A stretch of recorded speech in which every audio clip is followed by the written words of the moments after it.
dhammaan dawlad goboleedyada waddanka ka jira markii la gaaro xilligan oo kale xilliga hadda Hirshabeelle taaganta oo kale markii la gaaro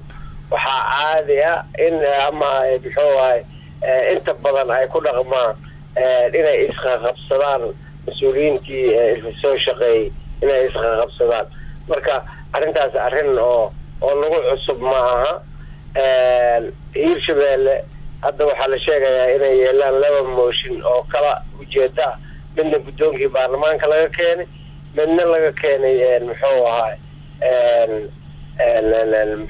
madaxweynaha waare laga keenay marka macnaha waxa ishaya ayaa waxaa madaxweyne waare iyo guddoonkii baarlamaanka marka guddoomiye ku-xigeenada baarlamaanka dhinaca loo adeegsanayaa guddoomiyaha baarlamaankana awoodiisa oo adeegsanaya marka meeshaas waxaa ka muuqata in muxuu ahaa xilkii iyo xilkasnimadii ummadda Soomaaliyeed ay ka sugaysay mas'uuliyiintaas inay meesha ay ka baxday waqtigan oo kalena waxaa ka faa'iideysto xalay hadda waxaan maqlaayay oo sheeko aniga ma hubo waa Soomaaliya in lacaga laaluushi la bixinayay ayaa la sheegay oo lacagahaas qaarkood meelo qaldan ay soo mareen oo la keenay oo dad ay muxuu ahay ka faa'iideysanayaan khilaafka mas'uuliyiinta dhexdooda inay dad ka faa'iideysanayaan hadda oo qoriib sii sheeganayaan marka waxaas oo dhan xal maaha waxaan u rajaynayaa muxuu ahay in mas'uuliyiintaas ay gartaan xilkooda inay mas'uuliyiintaas gartaan muxuu ahay waajibaadka ka saaran ummadaas ay hogaaminayeen weli ma arkin aniga maamul isqabsada oo soo noqdo koonfur galbeed maamulkeedii muxuu ahay isqabsaday guddoon lahaa madaxweyne lahaa Shariif Xasan oo hogaaminay hal qof kama soo noqon hal qof xataa wasiiradoodii aan soo noqon waxaa ku soo haray galmudug madaxweyne ku-xigeen madaxweyne guddoomiye baarlamaan ku-xigeenno wixii oo dhan hal qof waa isqabsadeen hal qof kama soo noqon maanta ninka ka sii waayo hadda maanta madaxweyne waare iyo cali guudlaaw iyo ninka la yidhaha Sheekh Cismaan Bare iyo guddoomiye ku-xigeenadii oo dhinac maray soo maaha waxaan idiin tusayaa inuusan hal qof ka soo noqon doonin sababtoo waxaa waye iyaga ayaa gacantooda isku laayohoy anigu siyaasadda intaanan usoo joogay aan arkayay dad iskhilaafay oo faa'iido waan waay waxaa keliya la rabaa inay wadajirkooda ay wax ku goostaan midnimadooda ay ilaaliyaan waa gartay ay iswaaniyaan xalay marba aan maqlay inay kulmeen ma aqaan kulankooda aawi muxuu miradale aawi يا maxay kuula hadleen waxay kuula hadleen ma oofiyeen waa dad muslim bil ramadaan lagu jiro marka waxaan leeyahay ummadda Soomaaliyeed waa idinka tashanaysaa haddii aadan idinka muxuu ahay midnimadiina aan adkaynin ummadda Soomaaliyeed way ka tashanaysaa waa fariin aan u diraayo mas'uuliyiintaas waxaa kaloo aan rabaa dawladda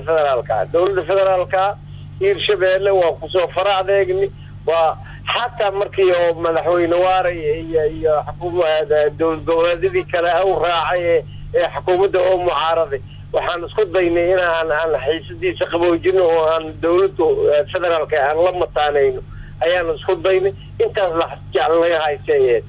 هذا حلقي وحالك جاري ومحوها أنت بدن غالب كا دول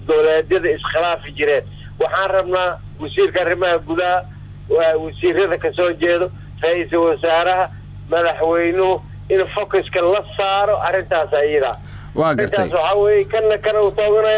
u tooganaya waxa ka soo baxa waxa weey khilaaf iyo fawdo iyo in hadhow dadaba muxuu ahaa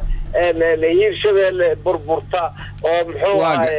dhibaato iyo meel waxa ka bilaawashadeeda ay nagu adkaa xildhibaan daahir dadkan ay iskhilaafaan markii hadhow wax loo dhisay waxay u baahanayeen dib u heshiisiin hadda laakiin waxaan aaminsanahay Hirshabeelle wax dib u heshiisiin oo u baahan tahay male in odayaasha la waco la yiraahdo soo geed fadhiiso soo xusho muxuu ahaa hal doorasho hal qof iyo hal cod ma ka dhacaysa wax soo xulay waa odayaashiisa la soo xul odayaashii oo guddi atooska kumintay loo sameeyo oo hawshaas la qabtay intaas lee muhiima waa gartay xildhibaan daahir amiin jeesow sida aad xustayba waxaa meesha jira in la hadal hayo in lacaga fara badan oo laaluush ah ay hadda ay dhexahaabayaan maamulka Hirshabeelle arrimahaasi iyo xukuumaddan dhexe ee dawladda federaalka si muxuu ahaa loo kala xallin karaa Hirshabeellena ay nidaamkeeda iyo mowqifkeeda ay ku qaadan kartaa annaga dhibaan haysta waxaa weeye dawladda taajiriina oo lacaga haysta ayaa markii meel yar uu khilaaf ka dhaco lacaga iyo jawaano ku soo qaata keena meeshii la soo marsiiyaba hadda waxaan ogsoonahay saddexda mas'uul oo hadda muxuu ahay isku haysta meeshaas midkoodna lacag ma haysto anaa ogsoon Hirshabeelle aan ogsoonahay lacagahan la sheegay magaalada dhexdeeda waa la qaybinayaa xildhibaanadii lagu kala shaqaysanaa leeyahay xagee laga keenay durbo labadan maalmood oo khilaafkaas jiray ayaa dabkaas la sii wariyay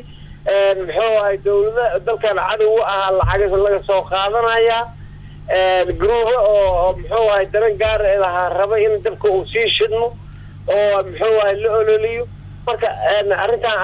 arrin sahlan maaha dawladda federaalka meesha ciidana ka joogo dawladda federaalka meesha waxaa ka jooga muxuu ahay security ka joogo waxaa la rabaa in dawladda ay focus ka saarto deganaashada iyo in nimankaas waxa ka meel yiraahdo waryaa meeshaada joog dawladda federaalka ay odayaashii dhaqanka u yeertay tiraahday imaada waqtigiiba la gaaray firi waqtigaas la gaarin isma ay dagaashay nimanka waqtigaa la gaaray in walba dadka soo noqon lahaa wararka qaar baa waxay sheegayaan in siyaasiyiin ka madax bannaan oo aan Hirshabeelle ahayn laakiin ka soo jeeday Hirshabeelle ay arrimahan ku leeyihiin loo kala dab qaaday cid walba ku lahaatana waa soomanahay mar raba inaan cilmi qayb ka hadlo laakiin sida inta aan maqlay waa waxa aan ka hadlayo xalay maraan inaan la xiriiro waa ii suurtagal waxay ii sheegeen inay saddex geesood ay ku jiraan haddana markuu waagi beri waxaan u aragnaa mooshin kaloo laga qabtay madaxweynaha mooshin laga qabtay muxuu ahay bahalki waxaasaan aragnaa waxaasna wax caqliga bini'aadanka oo saamaxaya maaha niman xalay fadhiyey oo iyaga afkooda ugu yidhi waa fadhinaa in maanta ay haddana xerkaha goostaan waxaasoo dhan lama yaabin oo waxaan hore u soo arkay galmudug ay soo martay muxuu ahay Puntland ruuxeeda way ruuxaas oo kala daadatay waa tii madaxweyne ku-xigeenkeeda ay kala cararayeen xilligii doorashadooda ay soo dhaween muxuu ahay koonfur galbeedaan arag Jubbaland hadda sida ku burburtay oo muxuu ahay meel cidlo haabanayso oo awalba iyada cadaalad xumo ku dhisneed marka walaalle waxaan soo aragnay waay dowlad goboleedyada ayaga iscunaqabataynaay dowlad goboleedyada madaxdeeda iyaga xilliga markuu dhamaado muxuu ahay boqol iska tuuraay marka maxay tahay iska wada tooganay waa maxay arrimahaas oo dhan la rabaa in la shaafiyo dad degan mas'uuliyad leh in loo dhiibo xilka loo dhiibo dad markii hore fiir waxaan waa ugu cusbaayeen markaasaan qofa mas'uulayn iyo qofa mas'uulayn ninkii xilana waa yiraahdo uu qabanay lama rabo dadkii dalka uu naxaayo dawladnimo Soomaaliyeed iyo qarannimo Soomaaliyeed maskaxda ay ugu jirto waa gartay xilka loo dhiibo markastaba xilliga ugu dambeeya maxaa isqabqabsi iyo muran iyo muxuu ahaa keena oo maamulada inta badan siiba Hirshabeelle ayadoo markii hore fadhiid ahayd nin walba interest asaga isku soo noqon kara raadiyaan mana soo noqdaan interest asaga isku soo noqon karo oo ku gaari karo siyaasadiisa oo meeshaas asaga looga dambayn karo ayuu raadinayaa mana gaaro anaa hubo mana gaarayo sababtoo dhan markay iska tooganayo